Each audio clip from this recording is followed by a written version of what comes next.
Welcome to your Shift Transformational DEI Coaching bonus class, Allyship for Organizational Leaders. What is allyship? Allyship happens when a person of privilege works in solidarity and partnership with a marginalized group of people to help challenge, confront, and ultimately eliminate the systems that stand in the way of that group's basic rights, equal access, and their ability to thrive in society. Allyship refers to the actions, behaviors, and practices that individuals take to support, amplify, and advocate with other individuals, especially with other individuals who don't belong to the same social identity group. As an organizational leader, you must understand that allyship is a verb. It is not a noun. It is active. It is not passive. Allyship is the continuous action and process in which someone with privilege and power, you, seek to first learn and understand your privilege and power. Learn about the experiences of a marginalized group of people, empathize with their challenges, build relationships with them, and ultimately work to dismantle the systems that work to marginalize them. What allyship is not, it is not performative. It is not phrases or wardrobe. Allyship is not an article of clothing, easily discarded when it's no longer fashionable to wear.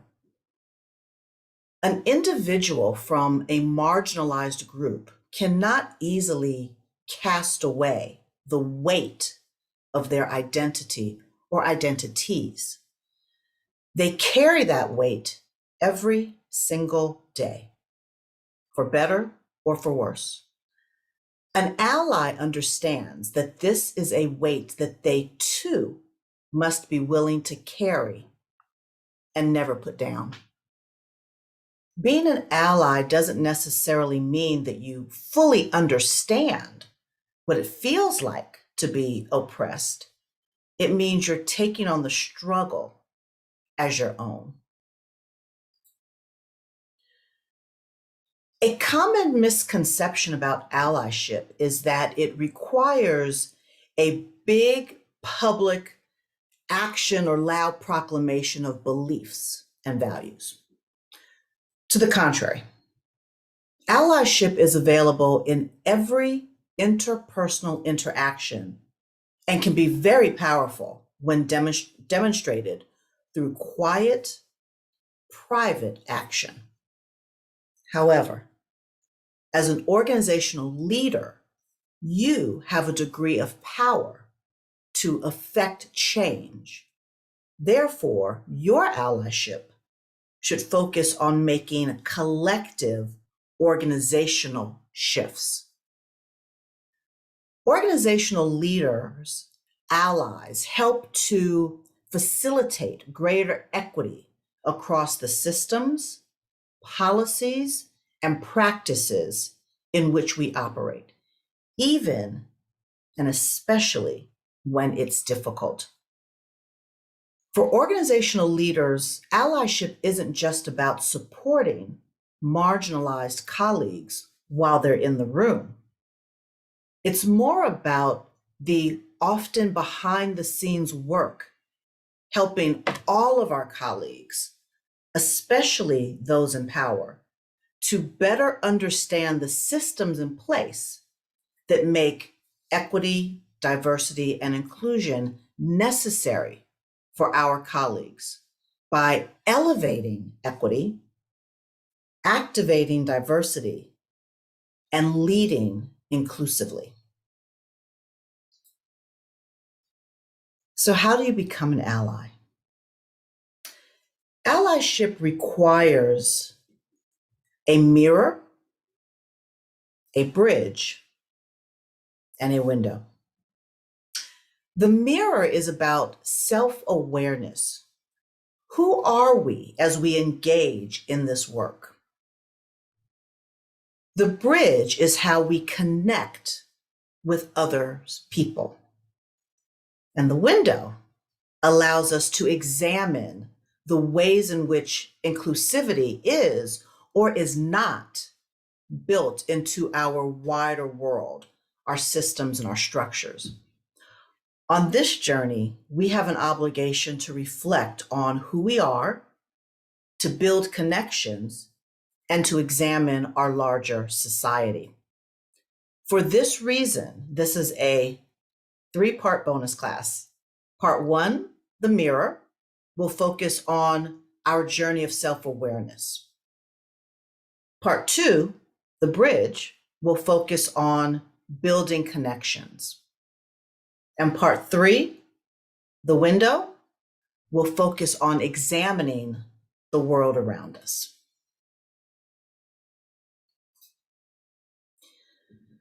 So we'll start with the mirror. The mirror is a tool for self-reflection and self-awareness. Lack of self-awareness is not a trait of an ally. Without self-awareness, you'll be complicit in the oppression of those you intend to help. Allyship is not a single action.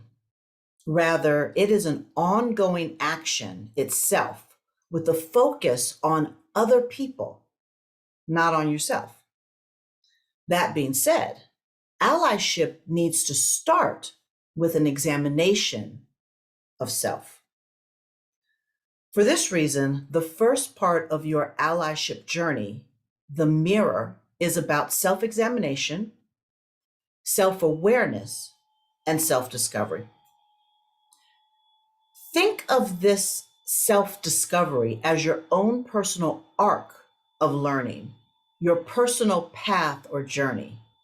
And that journey begins with A, acknowledge. Acknowledge your power, privilege, and access as a result of the different identity groups to which you belong. Once you're more fully aware of the power and access that you have available to you in relation to the groups that you aspire to serve, you'll be in a much better position to leverage those privileges to advocate with others. Do the inner work to figure out how you, intentionally or unintentionally, knowingly or unwittingly, participate in oppressive systems. If you are unable to acknowledge your own power, privilege, and access, you're setting yourself up to fail, and you will actually do greater harm than good. Allyship is about recognizing your own privilege and power and using that privilege to lift others up. Also, acknowledge that we all have bias. Eliminating the impact of bias in your life requires you to acknowledge that it exists in the first place. Acknowledging that you have unconscious bias is not admitting a moral failing. It's a part of the human condition. Some of those biases we are aware of, and some we are not. Acknowledge that bias impacts our thinking, our decision-making, our actions, and behaviors. Once we acknowledge our bias and begin to pay attention to how it impacts us, we will be ready to do the work to overcome it. Our most dangerous bias are those of which we are not aware, because they are actually guiding our behavior, even when we're not aware that it's happening. And acknowledging that as a result of our own bias, conscious or unconscious, that our own actions and behaviors may not be as inclusive as we think they are, or that we intend for them to be. With these acknowledgments, you can move along your arc journey to R. And R is for read. Building a strong foundation of competencies, knowledge, and awareness is the best way to turn allyship from a buzzword into actual, sustainable behaviors that create inclusive environments. Do not expect to be taught or shown. Take it upon yourself to use the tools around you to increase your own knowledge. Read about power and privilege. Read about bias, racism, and systemic inequity. Read about the communities that you're interested in demonstrating allyship towards. Educational sources are readily available through a multitude of platforms. Your local libraries, advocacy websites, media accounts, local and national organizations, even podcasts. Educate yourself through the avenues available to you first before reaching out or leaning on others to teach you. With the acknowledgement of your own power, privilege, and bias, and with the increased knowledge and understanding that you gain from reading, you can move to the C of your arc, and that is challenge.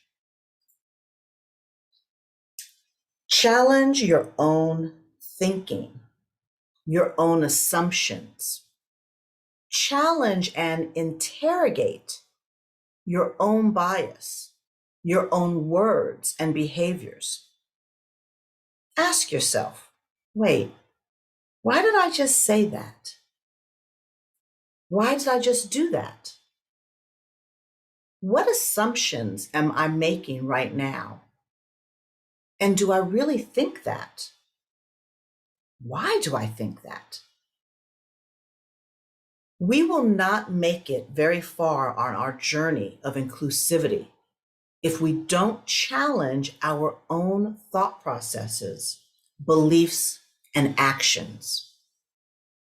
Remember, the mirror is about self-awareness and your own personal path or arc. Acknowledge, read, and challenge.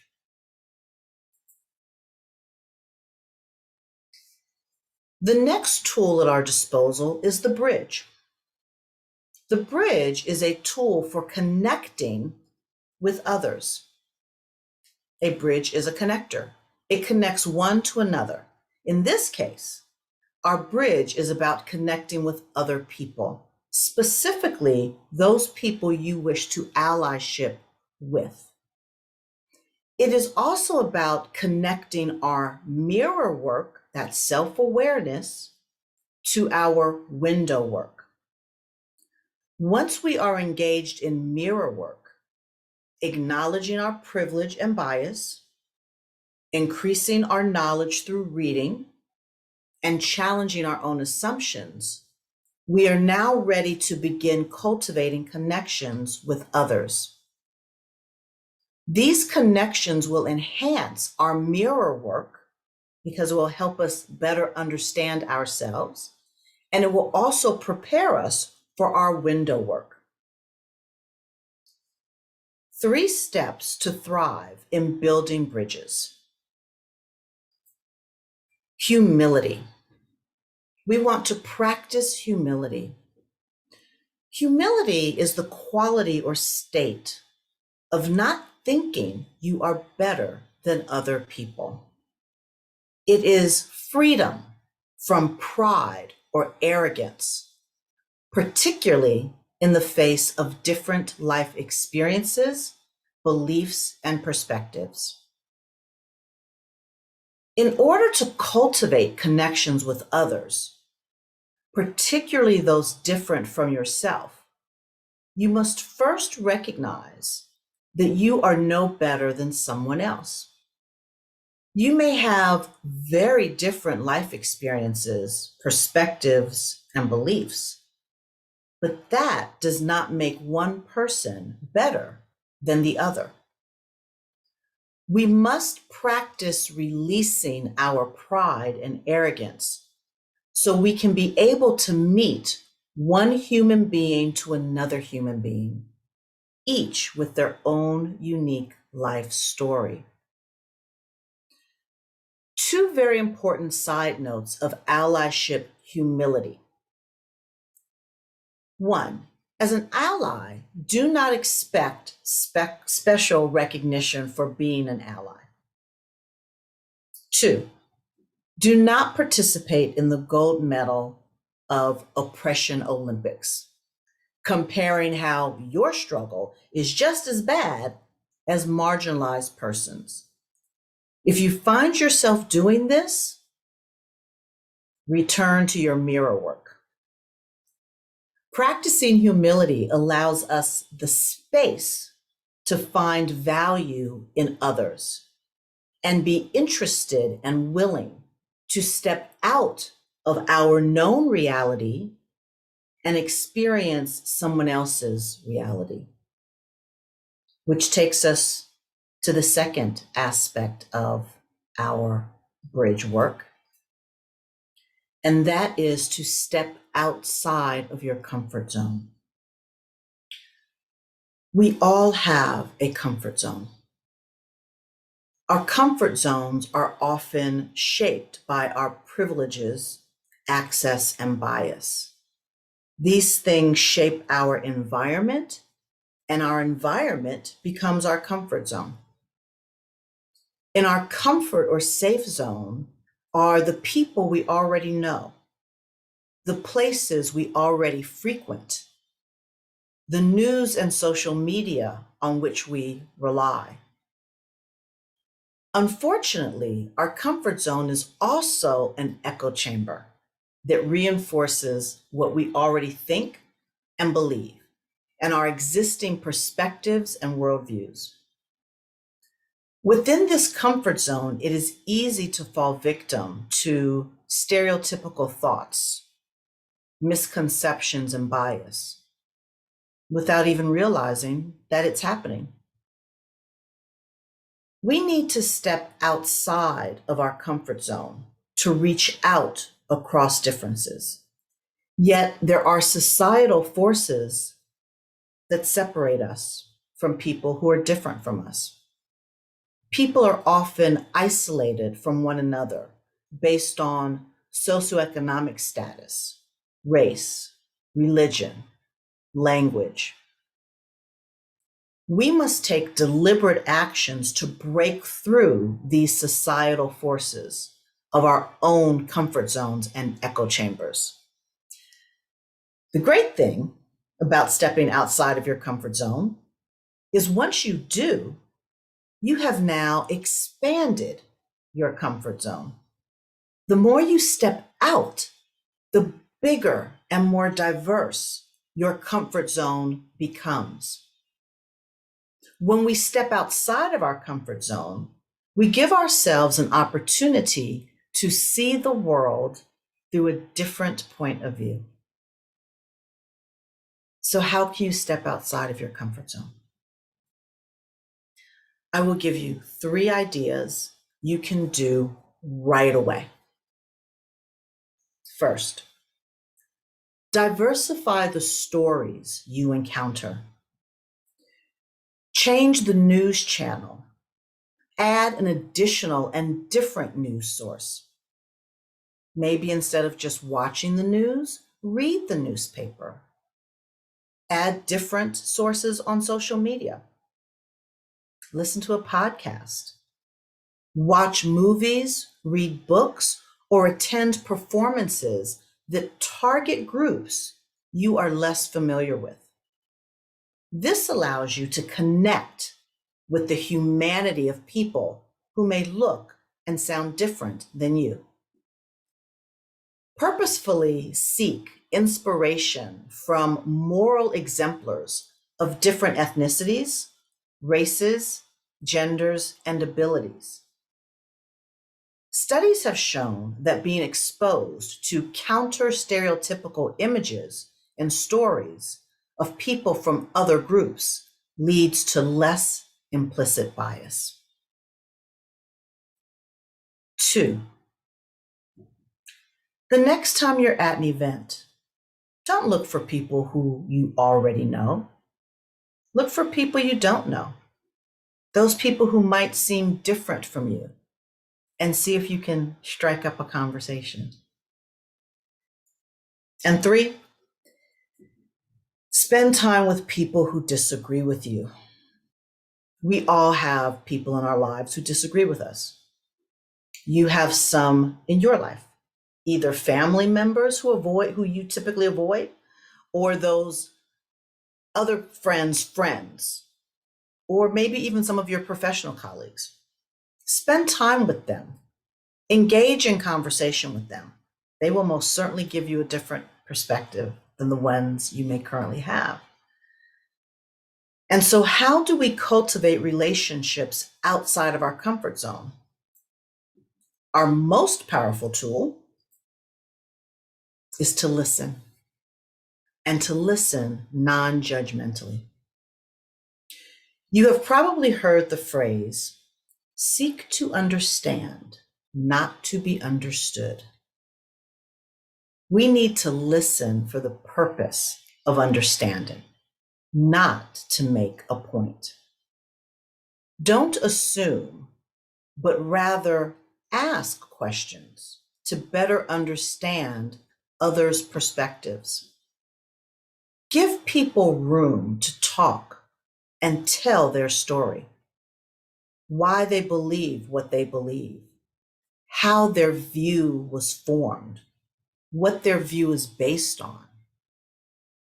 You are listening non-judgmentally and asking questions, not to justify your beliefs by refuting theirs, but to understand and consider why they believe what they do.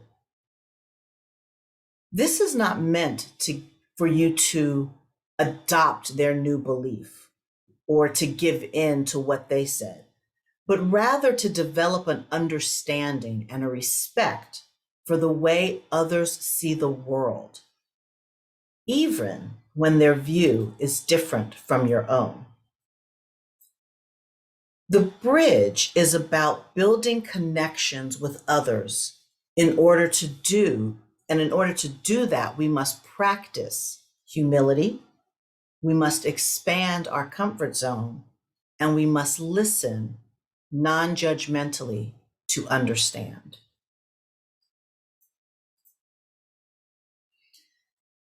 And our final tool is the window.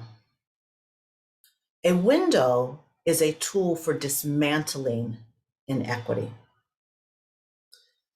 Once you have spent time in your mirror work, which is your self-reflection, and your bridge work, you will be prepared for window work.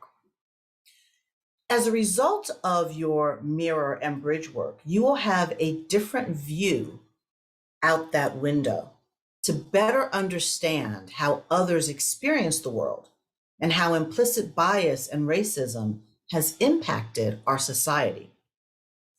In the mirror, you did the inner work of self-awareness. Now in the window, you will do the outer work of challenging and dismantling inequity. The window has 3 panes: acknowledge, challenge, and traverse tough conversations. Acknowledge that unconscious bias directly impacts the lives of others. That unconscious bias leads to discriminatory behavior and inequitable outcomes. As a leader, your allyship is not about commissioning strategic plans or statements of values and aspirations of inclusivity and a hope for change. The window is about specific actions that dismantle systems that create inequity. It is about uncovering and eradicating those ideas and systems that create inequity. Use your privilege to amplify historically suppressed voices. Support the group you're allying by letting them speak for themselves whenever possible. And bring in voices and experiences typically not in the room. University of California, Berkeley professor Dr. John A. Powell, who's a professor of law and African studies and ethnic studies. He's also the director of the Haas Institute for a Fair and Inclusive Society. Talks about how individual biases get institutionalized through collective practices, decisions, and policies. Institutional practices and structural arrangements that lead to racialized inequities, as we see sometimes in the case of education, health, housing, and criminal justice, and even life expectancy in the United States. He states that bias not only affect our perceptions, but our policies and our institutional arrangements. Therefore, these biases influence the types of outcomes we see across various contexts. These racialized outcomes substantially reinforce the very stereotypes and prejudice that initially influenced the stratified outcomes in the first place. Professor Powell indicates that making progress on equity, identifying and eliminating inequity by changing systems, organizational structures, policies, practices, and attitudes so that power is redistributed and shared equitably. He says will require us to both mitigate our own biases and change structures. For example, the structural inequities that we find in the way public schools are funded, or the way that highly resourced schools with extensive opportunities for deep learning and extracurricular activities versus students living in neighborhoods in which we have disinvested from education, often minorities and people of color attending those particular schools. Sorry, I jumped ahead, so let me go back. Yes, there we go. One more. There we go. Okay.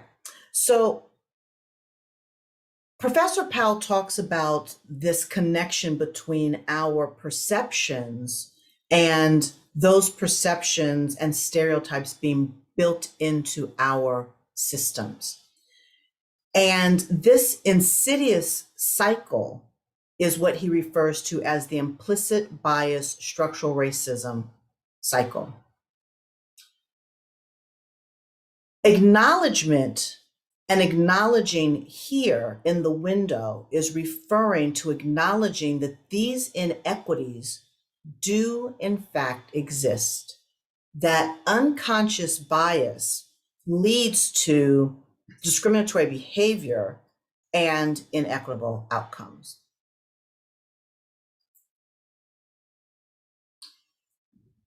And with this acknowledgement, we need to challenge individual bias and existing structures to begin breaking down these inequities.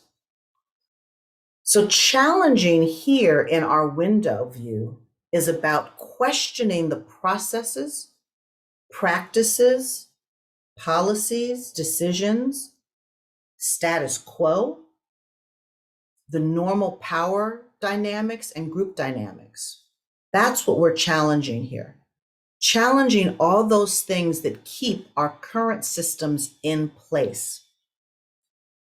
Leaders need to dig in, ask tough questions, and talk about the state of race and equity in their organizations.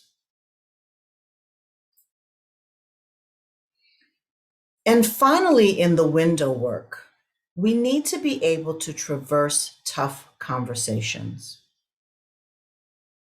Educating others when you hear comments that may be revealing their own unconscious bias. Having conversations about race and social justice and inequity in our workplaces. Having tough conversations about the status quo and about power dynamics.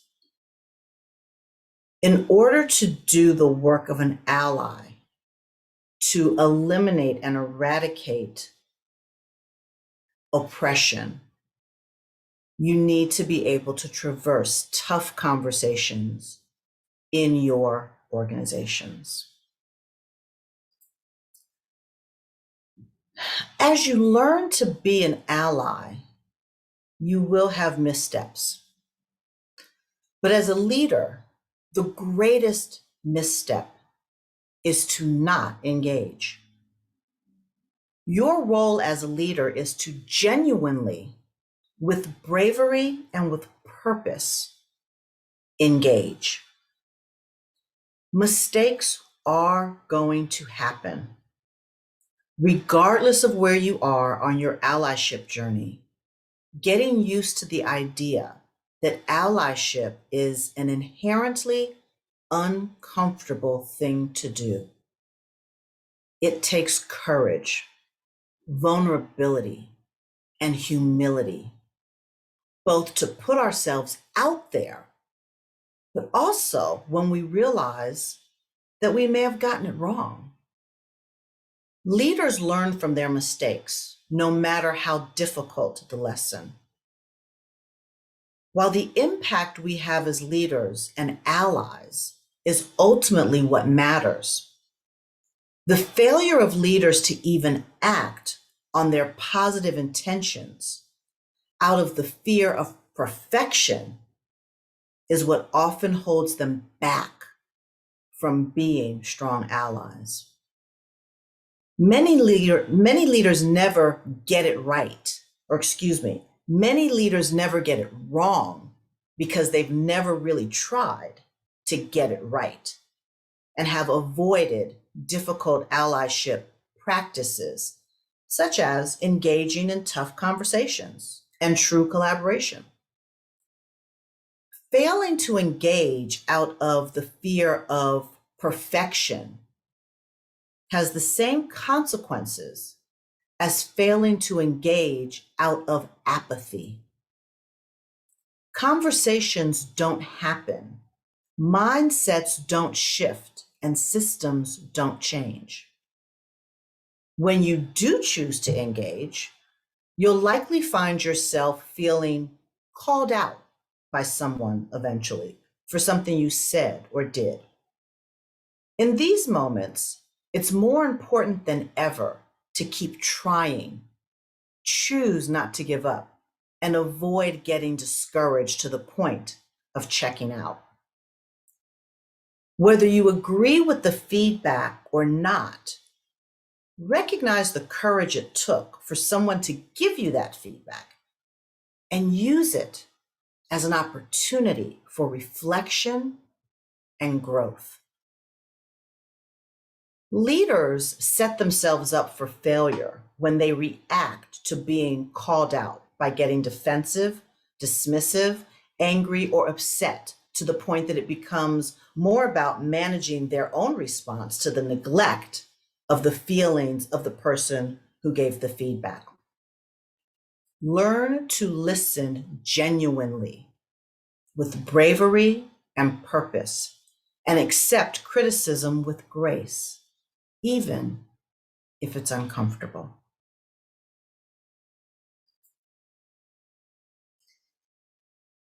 Thank you for taking this bonus class, Allyship for Organizational Leaders.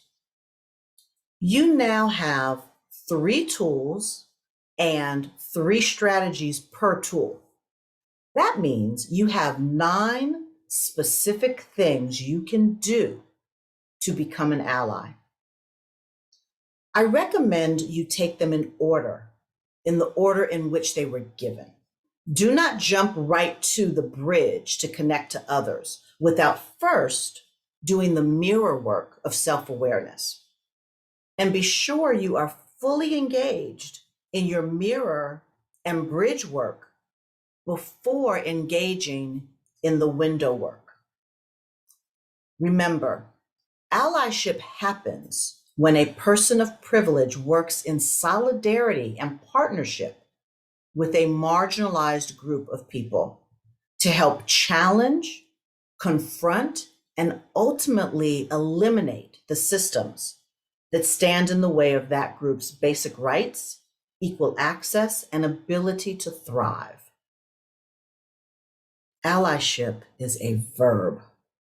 It is ongoing, continuous actions, behaviors, and practices in which you seek to first learn and understand your power and privilege, learn about the experiences of a marginalized group of people, empathize with their challenges, build relationships with them, and ultimately work to dismantle the systems that work to marginalize them.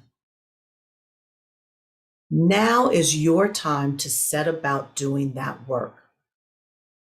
Feel free to schedule some one-on-one time, some one-on-one coaching time with me if you need additional support in your journey. Feel free to schedule some one-on-one coaching time by visiting my website or sending me an email. I look forward to seeing you on the journey.